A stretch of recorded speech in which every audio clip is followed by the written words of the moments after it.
Dear students, today we learn super multiplier K and beta. K multiplier mention பண்ணுது, பீட்டான்றது oscillator mention பண்ணுது. அதனால K and beta interaction அப்படி கொடுத்துருக்காங்க. ரெண்டுமே இணைந்து செயல்படுறது super multiplier. The super multiplier is greater than simple multiplier. அதாவது simple multiplier காட்டிலும் எப்படி இருக்கும், சூப்பர் மல்டிப்ளையர் கிரேட்டர் தானாக இருக்கும். which include only autonomous investment, not no induced investment. இதில் எது மட்டும் தான் இருக்கும் அப்படின்னா அட்டானமஸ் இன்வெஸ்ட்மெண்ட் மட்டும்தான் இருக்கும், இன்டியூஸ் இன்வெஸ்ட்மெண்ட் இருக்காது அப்படின்னு சொல்கிறாங்க. while super multiplier includes induce investment. ஆனால் சூப்பர் மல்டிப்ளையரில் வந்து இன்டியூஸ் இன்வெஸ்ட்மெண்ட் இருக்கும். என்ன சொல்ல வராங்கன்னா சிம்பிள் மல்டிப்ளையரில் வந்து ஒன்லி அட்டானமஸ் இன்வெஸ்ட்மெண்ட் மட்டும்தான் இருக்கும், இன்டியூஸ் இன்வெஸ்ட்மெண்ட் இருக்காது. ஆனால் சூப்பர் மல்டிப்ளையரில் வந்து அட்டானமஸ் இன்வெஸ்ட்மெண்ட் இருக்கும் அண்ட் இன்டியூஸ் இன்வெஸ்ட்மெண்ட் இருக்கும் அப்படின்னு சொல்கிறாங்க. in order to measure the total effect of initial investment on income. அதான் என்ன சொல்கிறாங்க அப்படின்னு பார்த்தோம்னா, அந்த ஆரம்பத்தில் நம்ம முதலீடு பண்ணியிருப்போம், அதனால் வருமானத்தில் என்ன மாற்றம் ஏற்படுதோ அதை மெஷர் பண்ணுறது என்னது இந்த சூப்பர் மல்டிப்ளையர் அப்படின்னு சொல்கிறாங்க. Keynes has combined the K and beta mathematically and given it the name super multiplier. Keynes என்ன பண்ணிருக்காரு, இது ரெண்டையுமே இணைச்சு, அதாவது மல்டிப்ளையரையும் ஆக்சிலேட்டரையும் இணைச்சு என்ன பண்ணியிருக்காரு அப்படின்னா சூப்பர் மல்டிப்ளையர் என்ன பண்ணிருக்காரு ஒன்று புதுசாக உருவாக்கியிருக்காரு. The super multiplier is worked out by combining both induced consumption and induced investment. Super multiplier எப்படி வந்து செயல்படுது அப்படின்னு பார்த்தோம்னா, அந்த இன்டியூஸ் கன்சம்ஷனும் இன்டியூஸ் இன்வெஸ்ட்மெண்ட்டுக்கு பார்த்தா ரெண்டுமே சேர்ந்து நம்மளது செயல்படுறதா சொல்லியிருக்காரு. நெக்ஸ்ட் என்ன பார்க்குறோம், லீவரேஜ் எஃபெக்ட். லீவர் அப்படின்னாலே என்ன சொல்லுவோம் அப்படின்னா, நம்ம சாதாரணமாக வந்து ஒரு கல் இருக்கும் சரியா, அந்த கல்லை வந்து என்ன பண்ணுறோம் அப்படின்னா அதை வந்து ஒரு இடத்துல நடத்துக்கு என்ன பண்ண முடியாது, ரொம்ப வெயிட்டான கல்லாக இருக்கும், அதை வந்து என்ன பண்ண முடியாது, நம்ம கையால் தூக்க முடியாது. அப்போ என்ன பண்ணுறோம் அப்படின்னா ஒரு லீவர், ஒரு நெம்புகோல் சொல்கிறோமா இல்லையா, அதை பயன்படுத்தி என்ன பண்ணுவோம் அப்படின்னா அந்த கல்லை நம்ம ஒரு இடத்துல நடத்துக்கு நகர்த்தி சொல்லுவோம் சரியா. அதனால் லீவரேஜ் அப்படின்னாலே நெம்புகோல் அப்படின்ற மாதிரி நம்ம கொடுக்கலாம், அதாவது நெம்புகோல் விளைவு, அதான் லீவரேஜ் எஃபெக்ட் அப்படின்றாங்க. நமக்கு இங்கே லீவரேஜ் என்னென்னா ஒரு மீனிங் தான் சொல்ல வந்தேன். The combined effect of the multiplier and the accelerator is also call leverage effect. அதாவது அந்த மல்டிப்ளையரோட எஃபெக்டும் ஆக்சிலேட்டர் எஃபெக்டும் ரெண்டுமே சேர்ந்து என்ன பண்ணுது, இணைந்து, அதான் கம்பைன்டு இணைந்து செயல்படும் போது ஏற்படக்கூடிய மாற்றத்தை என்ன சொல்கிறோம், லீவரேஜ் எஃபெக்ட் அப்படின்ற அந்த இடத்துல சொல்ல வராங்க. அதான் சொல்கிறாங்க, the combined effect of the multiplier and the accelerator is also call leverage effect which may lead the economy to very high or low level of income propagation. இது என்ன பண்ணும் அப்படின்னா பொருளாதாரத்தை வந்து அதிகமாக இல்லை குறைவான வருமான பெருக்கத்தை என்ன தான் இது ஏற்படுத்துகிற மாதிரி நம்ம அதாவது கூறுகிறது அப்படின்னு சொல்கிறாங்க சரியா. சிம்பாலிக்கிறது எப்படி சொல்கிறாங்க அப்படின்னு பார்த்தோம்னா, y equal to c plus i a plus ip. ஒய்ன்றது அக்ரிகேட் இன்கம், சின்றது கன்சம்ஷன் எக்ஸ்பெண்டிச்சர், ஐஏன்றது அட்டானமஸ் இன்வெஸ்ட்மெண்ட், ஐபின்றது இன்டியூஸ்டு ப்ரைவேட் இன்வெஸ்ட்மெண்ட். இதுதான் வந்து லீவரேஜ் எஃபெக்ட். நெக்ஸ்ட் என்ன பண்ணுறான், இந்த லெசனை பற்றி என்ன பண்ணுறான், ஜஸ்ட் ஒரு summary. The chapter consumption function and investment function can be summarised under 3 heads. அதாவது கன்சம்ஷன் ஃபங்க்ஷனும் அண்ட் இன்வெஸ்ட்மெண்ட் ஃபங்க்ஷன் மூன்று தலைப்பில் நம்ம அதை சம்மரைஸ் பண்ணுறோம் சரியா. The consumption function deals with relationship between national income and consumption expenditure. இப்போ கன்சம்ஷன் ஃபங்க்ஷன் எதை டீல் பண்ணுது அப்படின்னா, எதுக்குரிய ரிலேஷன்ஷிப் இது பண்ணுதான், நேஷனலுக்கு கன்சம்ஷன் எக்ஸ்பெண்டிச்சருக்கு உள்ள ரிலேஷன் வந்து டீல் பண்ணுறது தான் consumption function. Viz APC average propensity to consume, marginal propensity to consume and average propensity to save and marginal propensity to save. அதான் APC, MPC and APS, MPS. The subjective and objective factors determine consumption function. அதாவது என்ன சொல்கிறோம், நம்ம subjective objective பார்த்தோம் சரியா. இது என்ன பண்ணுது அப்படின்னா எதை தீர்மானிக்கலாம், கன்சம்ஷன் ஃபங்க்ஷன் வந்து தீர்மானிக்கக்கூடிய ஃபேக்டர்ஸ் எதுனா சப்ஜெக்டிவ் அண்டு அப்ஜெக்டிவ். அடுத்து investment function includes autonomous investment and the induce investment. அடுத்து இன்வெஸ்ட்மெண்ட் ஃபங்க்ஷனில் எது இன்க்ளூடிங் இருக்குன்னா அட்டானமஸ் இன்வெஸ்ட்மெண்ட் இருக்கும், இன்டியூஸ் இன்வெஸ்ட்மெண்ட் இருக்கும் அப்படின்றாங்க. த functional relationship between interest rate and investment. இதில் என்ன ரிலேஷன் இருக்குது அப்படின்னா இன்ட்ரெஸ்ட் ரேட்டுக்கும் இன்வெஸ்ட்மெண்ட்டுக்கு என்ன இருக்குமா, ஃபங்க்ஷனல் ரிலேஷன்ஸ் காணப்படும் அப்படின்றாங்க. The role of MEC and the rate of interest in determining the investment. அதாவது இன்வெஸ்ட்மெண்ட் எது வந்து இந்த இடத்துல தீர்மானிக்குது அப்படின்னு பார்த்தோம்னா என்ன சொல்கிறாங்க, அது அதோட வட்டி விதமும் அந்த எம்பிசி சொல்கிறோமா இல்லையா, அதாவது MEC marginal efficiency of consume சரியா. அதாவது மார்ஜினல் எஃபிஷியன்சி ஆஃப் கன்சியூம் தான் எம்இசி அப்படின்றான். அப்போ அதுதான் என்ன பண்ணுதான் இந்த எதை தீர்மானிக்கும் சொல்ல வராங்க, இந்த இன்வெஸ்ட்மெண்ட் நம்ம வந்து டிசைட் பண்ணக்கூடியதாக இருக்குது. சரியா? நெக்ஸ்ட் நம்ம பார்க்க போகிறோம், the multiplier is directly related to MPC and inversely related to MPS. Multiplier வந்து டைரெக்டாக வந்து MPC marginal propensity to consumer எப்படி இருக்குமா, டைரெக்டாக ரிலேஷன் இருக்கும். அதில் வந்து எம்பிஎஸ் மார்ஜினல் ப்ரொபன்சிட்டி டு சேவோட எப்படி இருக்கும்னா இன்வெர்ஸ்லி தலைகீழ் தொடர்பு. அதில் எப்படி இருக்குது, நேரடியான தொடர்பு இருக்கும். இதில் எப்படி இருக்குது, இன்வெர்ஸாக இருக்குது. The accelerator principle explain the effect of changing consumption expenditure upon volume of investment.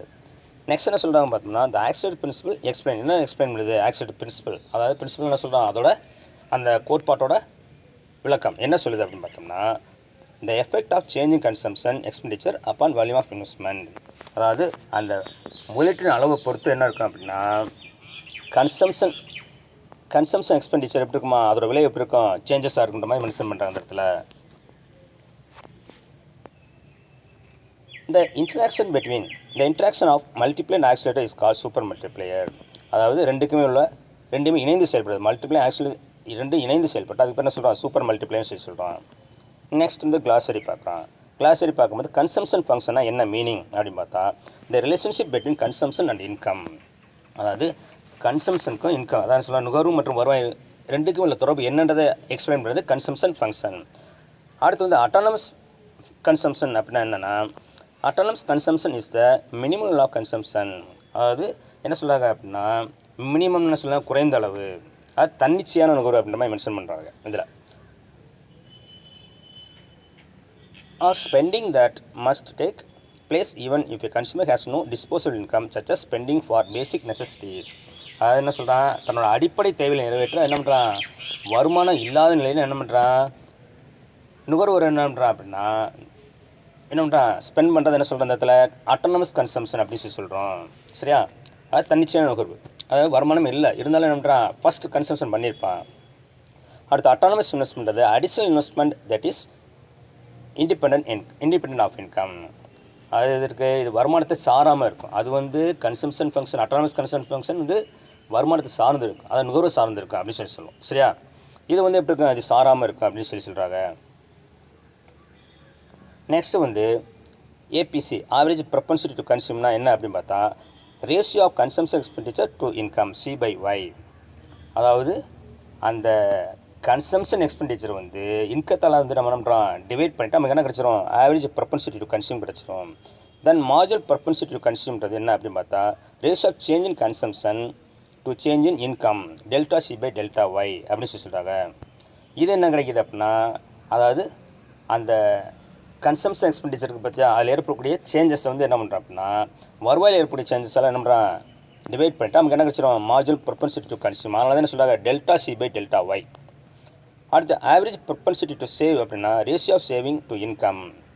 அதாவது அந்த சேவிங்ஸை வந்து என்ன பண்ணுறோமா இன்கத்தால் டிவைட் பண்ணிட்டா என்ன கிடச்சிடும், நமக்கு ஆவரேஜ் ப்ரொபன்சிட்டி டு சேவ் கிடச்சிடும். Next marginal propensity to save MPS அப்படின்னு பார்க்கும்போது ratio of change in saving to change in income delta S/Δy அப்படின்றாங்க. அதாவது சேமிப்பில் இருக்கக்கூடிய மாற்றத்தை வந்து சேமிப்பில் மாற்றம் ஏற்படும். சரியா? அதை வந்து நம்ம வருவாயில் ஏற்படக்கூடிய மாற்றத்தால் என்ன பண்ணுறோம், சேமிப்பில் ஏற்படக்கூடிய மாற்றத்தை டிவைட் பண்ணிட்டான் என்ன கிடச்சி நமக்கு, மார்ஜினல் ப்ரொபன்சிட்டி டு சேவ். அதனால் சொல்கிறேன் டெல்டா S/Δy. இன்கத்தை என்ன பண்ணுறான், சேவிங்கை வந்து இன்கத்தால் டிவைட் பண்ணுறோம். சரியா? அப்போ நமக்கு என்ன கிடச்சிடும், MPS கிடச்சிடும். நெக்ஸ்ட் வந்து சப்ஜெக்டிவ் ஃபேக்டர்ஸ்னால் internal factors related to psychological feeling. இது வந்து உள்ளார்ந்த காரணிகள் அப்படின்னு சொல்லி சொல்கிறோம். இது எதோட ரிலேட்டட் இருக்குமோ சைக்காலஜிக்கல், நம்மளோட உளவியல் மனவியல் சொல்கிற மாதிரி அதை சார்ந்திருக்கும், அதை சப்ஜெக்டிவ் ஃபேக்டர்ஸ். அடுத்து ஆப்ஜெக்டிவ் ஃபேக்டர்ஸ் அப்படின்னு பார்க்குறப்ப external factors which are real and measurable. இது வந்து எப்படி இருக்குது அப்படின்னா வெளிப்புற காரணிகள் சொல்லி சொல்லுவோம். இது உண்மையான மற்றும் அளவிடக்கூடியதாக இருக்கும், இது objective factors. Next demonstration effect அப்படின்னா the tendency to imitate superior consumption pattern. சரி, என்ன சொல்கிறாங்க அப்படின்னா டெமான்ஸ்ட்ரேட்டர் அந்த வெளிக்காட்டக்கூடிய விளைவு அப்படின்னு சொல்லி சொல்கிறாங்க. மற்றவர்களை பார்த்து என்ன பண்ணுறாங்க மாறின்ற போக என்ன சொல்கிறாங்க demonstration the tendency to imitate superior consumption pattern. சரியா? இமிட்டேட்னால என்னது காப்பி பண்ணுறதுன்னு அர்த்தம். அப்போ மற்றவங்களை பார்த்து என்ன பண்ணுறோமா நம்ம மாற்றிக்கிறோம், அதுதான் demonstration effect. Next induce investment அப்படின்னு பார்க்கும்போது additional investment demand that result from an increase in domestic product. என்ன சொல்கிறாங்க பாரு, அதாவது இன்டியூஸ்னாலே தூண்டப்பட்ட முதலீடு அப்படின்னு அர்த்தம். சரியா? அப்போ வருவாய் வந்து என்னது சேஞ்ச் ஆகும்போது, சரியா, அப்போ என்ன ஏற்படும் சொல்ல வராங்க அப்படின்னா முதலீடு என்னம்னா உயரக்கூடியதாக இருக்கும். சரியா? அதாவது வருவாய் உயர்ந்தால் முதலீடு என்னம்னா உயரும். அதாவது என்ன சொல்ல நேரத்தில் additional investment demand that result from an increase in domestic ப்ராடக்ட்னா உள்நாட்டு உற்பத்தின்னு சொல்கிறான். அது அப்போ அதுலேருந்து இன்கம் ஏர்ன் பண்ணும்போது இன்வெஸ்ட்மெண்ட் என்ன அது இன்க்ரீஸ் ஆகுதுன்னு சொல்ல வராங்க. அதான் இன்டியூஸ்டு. நெக்ஸ்ட் மல்டிப்ளையர்னு பார்க்கும்போது ratio of change in income to change in investment. என்ன சொல்கிறாங்க பார்த்தா, அதாவது அந்த வருமான மாற்றத்தை வந்து என்ன பண்ணுற நம்ம முதலீடு மாற்றத்தால் வகுத்தோம்னா என்ன கிடச்சி நமக்கு இந்த மல்டிப்ளையர் கிடச்சிரும். அதான் change in ratio of change in income to change in investment. Next ஆக்சிலேட்டர்ன்றப்ப என்ன சொல்கிறாங்க அந்த இடத்துல அப்படின்னு பார்க்கும்போது ratio of change in induce investment to change in consumption. அதாவது அந்த இன்டியூஸ் இன்வெஸ்ட்மெண்ட் அது என்ன பண்ணுது அப்படின்னா நம்ம கன்சம்ஷனால் என்ன பண்ணுறோம் அதை டிவைட் பண்ணுறோம். Change in induce investment to change in consumption or technical relationship between change in capital stock and change in level of output. அப்போ என்ன சொல்கிறாங்க அந்த இடத்துல அப்படின்னா அந்த ஆக்சிலேட்டர் நம்மளுது அந்த தூண்டப்படுகின்ற முதலீடு சொல்கிறோமா இல்லையா, அந்த மாற்றத்தை நுகர்வு மாற்றத்தால் வகுக்கணும். அதாவது கன்சம்ஷன் சேஞ்சை வந்து என்ன பண்ணுறோம் இன்வெஸ்ட்மெண்ட் சேஞ்சில் என்ன பண்ணுறோம் அந்த இன்டியூஸ் இன்வெஸ்ட்மெண்ட் சொல்கிறோமா இல்லையா அதெல்லாம் டிவைட் பண்ணிட்டு அப்போ என்ன கிடச்சிரும் ஆக்சிலேட்டர் கிடச்சிரும். நெக்ஸ்ட் சூப்பர் மல்டிப்ளைன்றது the combined effect of interaction of multiplier and accelerator. நம்ம ஏற்கனவே சொன்ன மாதிரி வந்து நம்ம இது ரெண்டுமே multiplier accelerator k and beta ரெண்டுமே இணைந்து செயல்பட என்ன சொல்கிறான் இந்த சூப்பர் மல்டிப்ளைன்னு சொல்லி சொல்கிறான். இதோட லெசன் முடிச்சு நெக்ஸ்ட் வந்து நம்ம என்ன பார்க்க போகிறோம் அப்படின்னா 5th லெசன் பார்க்க போகிறோம். That's all.